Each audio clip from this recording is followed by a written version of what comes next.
Hello everyone, I am Deepali Bhosle and the today's topic is what is multi-threading in a Java?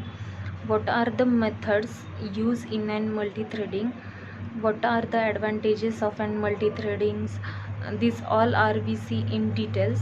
Let's see first what is the thread in an Java. Thread is an lightweight subprocess. It is an sub process of executing the smallest units of processing. It is an separate path of execution. That is the we can it is a separate path of execution where we can execute the threads. Multi-threading threads are independent, so if the exception is occur in a one thread, it does not affect the other threads. That's why we are calling it as a thread is an independence, because the exceptions is occur in an one thread, it does not affect to the second thread. Let's see what are the thread classes in a Java. The thread class is used to achieve the thread programming. The thread class is also providing the constructors and methods to create and perform the operation of an threads. The thread class extends the object class and implements the runnable interface. It is used as a share memory area. That's why the threads are used to executing the threads are executing used to executing the multi-threading. The threads are independent, so we cannot it does not depend on other threads. That is the exception occur in one thread, it cannot affect the other threads. The threads is then smallest unit of processing. Let's see what is the multi-threading in a Java. Multi-threading, it is a mechanism or process where we can executing the multiple threads simultaneously.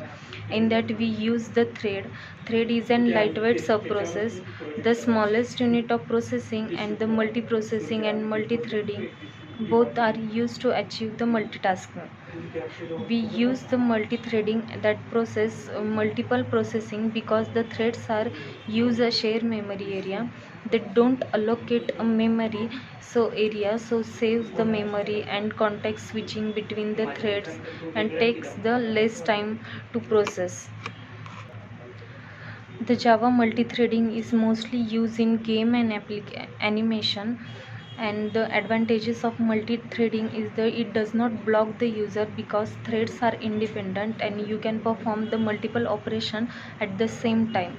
So that it is the main advantages of an multi-threading.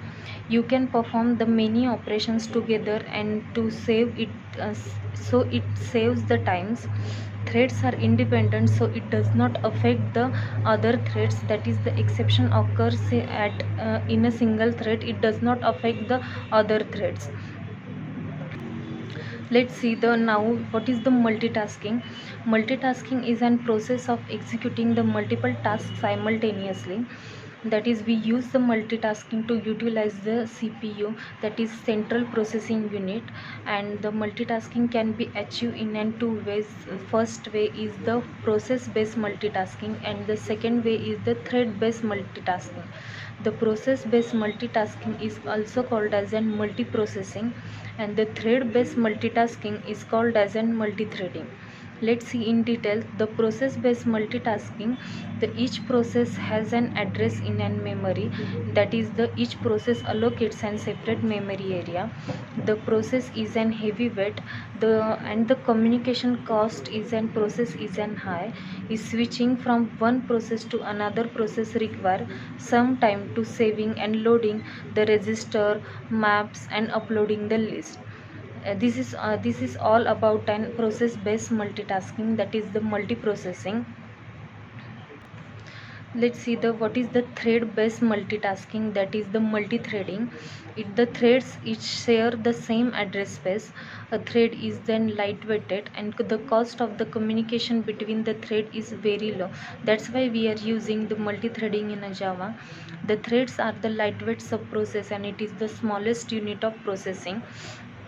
it is a separate path of execution. The threads are independent. It occurs the exception in one thread. It does not affect to the other threads. That's why it's using the share memory area, where we can have the separate memory area. Let's see the Java thread classes. The Java thread classes is used to achieve the thread programming. The thread program can have provides the constructors and methods and perform the operation on a thread. The thread class is extend the object class and implements the runnable interface. That's why we are using the thread class in a Java. Let's see the what are the methods in and threads. That is the first, let's see modifier and type and method and description. That is first is an void. Then the first method is the start method. It is used to start the execution of an thread. The next method is an run method. It is do the action for an it is do an action for an thread.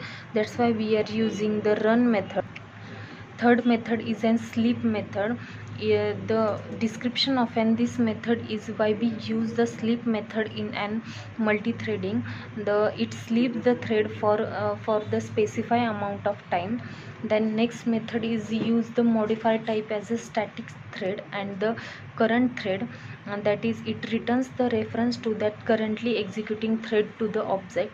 Then void method is an modifier which is used as an join method.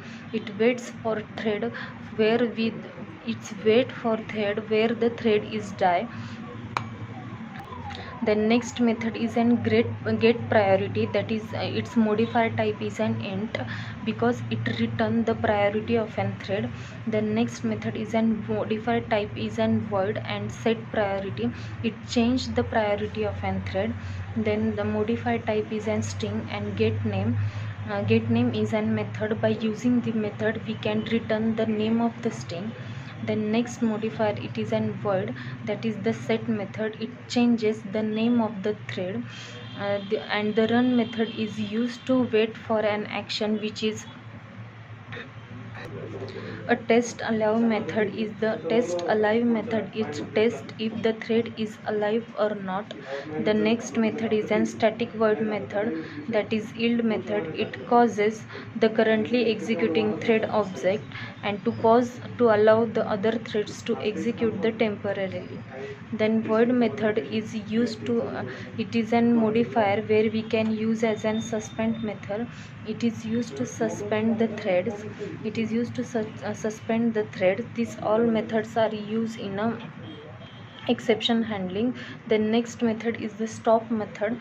Stop method it is used to stop an thread. And void method is the destroy. The modifier type is an void and the destroy method is it is used to destroy the thread group and all the subgroups. And next method in which we can use as a boolean is the daemon. It tests if the thread is an daemon threads. If test the thread as an daemon state and set daemons, we can it makes the thread as an same daemon. It is used as an user threads. It next method is interrupted. That is it tests whether the threads has been interrupted or not. Next method in which we can use as a static modifier static boolean, that is interrupted. It tests the whether the current thread has been interrupted or not. Next method is an active count. It returns the number of an active threads in an current threads group. It determines if the currently check access method. It determines if the currently running method is running thread permission or to modify the thread. Next method is the hold lock. It returns the true if only the current thread is holds and the monitors the lock on the specify object. The dump stack method is used for it is used to print and it is used to print the stack stress of an current thread to the standard error.